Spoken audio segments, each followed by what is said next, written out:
Hello everyone. आज की इस क्लास में हम पढ़ने वाले हैं फोर्स एंड प्रेशर, जिसके सेकंड पार्ट में हम पढ़ेंगे effects of forces, contact and non contact forces. Effect of forces हम प्रीवियस क्लास में ही पढ़ चुके हैं कि फोर्स जो है किसी ऑब्जेक्ट की स्पीड को चेंज कर सकता है, किसी मोशन के डायरेक्शन को चेंज कर सकता है, किसी ऑब्जेक्ट के शेप को चेंज कर सकता है, या फिर किसी ऑब्जेक्ट को मूव कर सकता है जो रेस्ट पर हो। जैसे कि एग्जाम्पल दे रखे हैं यहाँ पर, ये हम प्रीवियस क्लास में पढ़ चुके हैं। तो आज के जो मेन टॉपिक है वो है कांटेक्ट फोर्सेस। कांटेक्ट फोर्सेस तब अराइज होते हैं तब जब दो या दो से ज़्यादा ऑब्जेक्ट इन्वॉल्व हो या फिर कांटेक्ट में हो, एक दूसरे के कांटेक्ट में हो। जैसे muscular force, frictional force. Muscular force वो टाइप ऑफ फोर्स है जिसमें स्टेट ऑफ मोशन जो है ऑब्जेक्ट का वो चेंज होगा by using a physical strength. उसमें फिज़िकल स्ट्रेंथ का यूज़ होगा तब स्टेट ऑफ मोशन किसी ऑब्जेक्ट का चेंज होगा। जैसे man pushing a car, bullocks pulling a cart of load, cycling, weight lifting, ये सब इसके एग्जाम्पल्स हैं। फ्रिक्शनल फोर्स, जितने भी मूविंग ऑब्जेक्ट्स होते हैं जब वो सरफेस के कांटेक्ट में आते हैं तब ये फ्रिक्शनल फोर्स वहाँ अप्लाई होती है।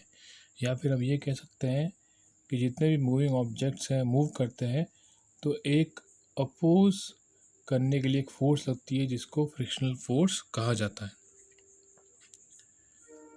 जैसे एक बॉल को अगर रोल करेंगे तो वो जब सरफेस या फिर ग्राउंड पे जब मूव करेगी, ग्राउंड पे जब रोल करेगी, तब एक अपोजिट फोर्स लगेगी जिसको फ्रिक्शनल फोर्स कहा जाएगा, जो उस बॉल को धीरे धीरे स्लो डाउन करेगी और लास्ट में वो बॉल जो है वो रेस्ट पोजीशन पर आ जाएगी।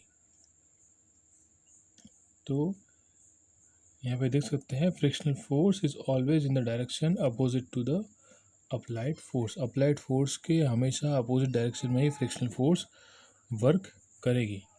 यहाँ पे एग्जांपल दे रखे हैं मस्कुलर फोर्स के, फ्रिक्शनल फोर्स का। नॉन कांटेक्ट फोर्सेस, जैसा कि हमने कांटेक्ट फोर्सेस में पढ़ा कि दो या दो से ज़्यादा ऑब्जेक्ट इन्वॉल्व होते हैं या फिर कांटेक्ट में होते हैं तब ये फोर्स वहाँ राइज होती है।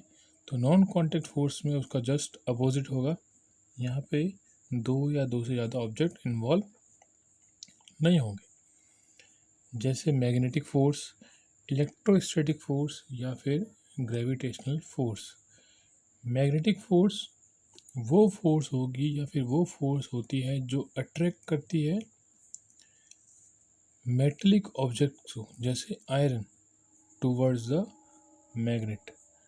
मैग्नेट की तरफ जब कोई ऑब्जेक्ट्स अट्रैक्ट होता है तो जो फोर्स लगती है उसको बोला जाता है मैग्नेटिक फोर्स। इलेक्ट्रोस्टैटिक फोर्स वो फोर्स होती है जो एक चार्ज बॉडी दूसरी चार्ज बॉडी या फिर अनचार्ज बॉडी पर एग्जर्ट होती है। जैसे कि आप एक कॉम्ब लीजिए, उसको रब कीजिए अपने हेयर के साथ 3 to 4 टाइम्स और फिर इसको पेपर के टुकड़ों के पास ले जाइए। उसको कॉम्ब को टच नहीं करना है, थोड़ा दूर रखिए, तो आप देखोगे कि जो पेपर के जो टुकड़े हैं वो कॉम्ब की तरफ अट्रैक्ट होंगे। This is because the comb is charge because of rubbing on hair and it attracts uncharged object like paper. Gravitational force वो फोर्स है जो हमारे अर्थ जो है उसके थ्रू एग्जर्ट होती है सारे ऑब्जेक्ट के ऊपर। जितने भी अर्थ पे ऑब्जेक्ट्स हैं उन पे ये फोर्स जो एग्जर्ट होती है उसको बोला जाता है ग्रेविटेशनल फोर्स, जो हमको अर्थ के ऊपर बनाए रखने में मदद करती है। जैसे भी एग्जाम्पल है, जब हम किसी बॉल को ऊपर की तरफ फेंकते हैं, थ्रो करते हैं, तो वो वापस नीचे की साइड आती है। वो किस वजह से? वो इस ग्रेविटेशनल फोर्स की वजह से। जैसे आप इस पिक्चर में देख सकते हैं, मैग्नेटिक फोर्स है, इलेक्ट्रोस्टैटिक फोर्स है, और ये ग्रेविटेशनल फोर्स का एग्जाम्पल्स है। आज की क्लास में इतना ही। Thank you.